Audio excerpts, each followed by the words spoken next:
कृषि एक्सपर्ट ने पशुपालकों को सलाह दी है कि अगर तुरंत मुनाफे के लिए बकरी पालन करना चाहते हैं तो बकरा पालन ज्यादा बेहतर है। बकरी के दूध की तुलना में बकरे के मीट का कारोबार बेहतर है। संगठित न होने की वजह से दूध का कारोबार बढ़ नहीं पा रहा है। यही वजह है कि जब जरूरत होती है तो बकरी का दूध 300 से लेकर 400 रुपए लीटर तक बिक जाता है, जबकि बकरी के मुकाबले बकरा जल्दी मुनाफा देना शुरू कर देता है। बकरी बच्चा देने के बाद दूध देना शुरू करेगी, वहीं बकरा 6 महीने का होने पर ही मुनाफा देना शुरू कर देता है। मीट के चलते साल के 12 महीने बकरों की डिमांड बनी रहती है।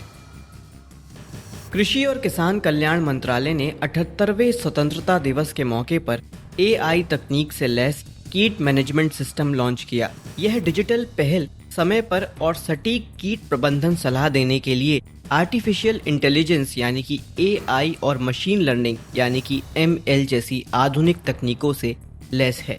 इस कीट मैनेजमेंट सिस्टम में यूजर के लिए एक मोबाइल एप्लीकेशन और एक वेब पोर्टल शामिल है, जो सभी किसानों को आसानी से इसका लाभ देगी।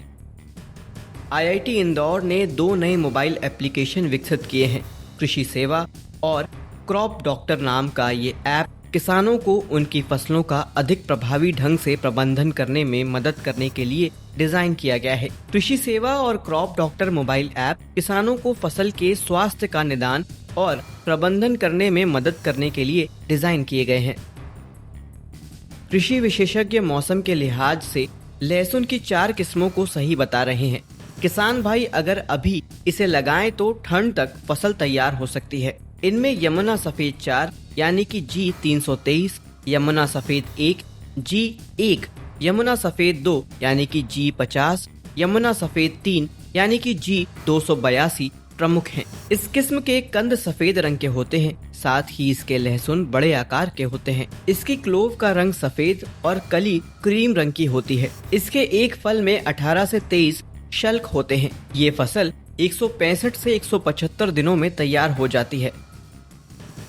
लहसुन की खेती अगर आप 1 हेक्टेयर में कर रहे हैं तो बुआई के करीब 12 से 15 दिन पहले गोबर की 300 क्विंटल खाद की परत को पूरे खेत में बिछा दें। साथ में नाइट्रोजन, पोटाश और फास्फोरस का भी छिड़काव करना ठीक रहता है। इससे मिट्टी की जल संरक्षण क्षमता बढ़ती है। इसके बाद खेत की नमी को ध्यान में रखते हुए खेत की गहरी जुताई करके मिट्टी को समतल कर दें।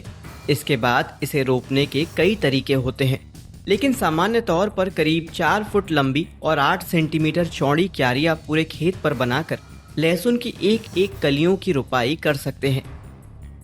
देश भर में बारिश जारी है। कई जगह पर लोगों को उमस भरी गर्मी से राहत मिली है। दिल्ली, NCR, पंजाब, हरियाणा और चंडीगढ़ में बारिश का येलो अलर्ट है। वहीं उत्तराखंड और हिमाचल प्रदेश में भारी बारिश की चेतावनी दी गई है। इस पूरे हफ्ते हल्की से मध्यम बारिश की संभावना जताई गई है, जिससे मौसम सुहावना बना रहेगा। दिल्ली के साथ NCR इलाकों का भी मौसम कुछ इसी तरह का रहेगा।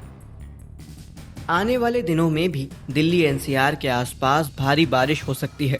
रविवार और उसके बाद हुई बारिश से तापमान में गिरावट हुई है, लेकिन जलभराव की समस्या से भी लोगों को जूझना पड़ रहा है। मौसम विभाग के मुताबिक 17 अगस्त को तूफान के साथ तेज बारिश का सामना दिल्ली, NCR के लोगों को करना पड़ सकता है। NCR में हो रही इस बारिश के कारण लोगों को गर्मी से तो निजात हो सकती है। पंजाब, हरियाणा में भी बारिश की भविष्यवाणी की गई है। मौसम विभाग ने कहा है कि यहाँ रुक रुक कर बारिश का सिलसिला जारी रह सकता है। चंडीगढ़ में भारी बारिश की चेतावनी है। अगले कुछ दिनों यहाँ मौसम सुहाना रहने का अनुमान है। हिमाचल प्रदेश और उत्तराखंड में भारी बारिश की चेतावनी जारी की गई है। दोनों ही राज्यों में गरज चमक के साथ भारी बरसात की उम्मीद है। ये सिलसिला 19 अगस्त सोमवार तक जारी रह सकता है। मौसम विभाग ने इन 2 प्रदेशों के लिए येलो अलर्ट जारी किया है। हिमाचल प्रदेश के कई हिस्सों में पिछले सप्ताह से जारी बारिश के कारण भूस्खलन और अचानक बाढ़ के कारण जनजीवन अस्त व्यस्त हो गया है। 21 अगस्त तक राज्य के अलग अलग हिस्सों में भारी बारिश के लिए येलो अलर्ट जारी किया गया है। उत्तर प्रदेश और राजस्थान के लिए भारी बारिश की चेतावनी जारी की गई है। कई इलाकों में येलो अलर्ट जारी किया गया है। पूर्वी और पश्चिमी यूपी में भारी बारिश का येलो अलर्ट है। वहीं पूर्वी और पश्चिमी राजस्थान में भारी बारिश का ऑरेंज अलर्ट जारी किया गया है। बिहार की राजधानी पटना में बादल छाने के साथ हल्की बरसात की संभावना है।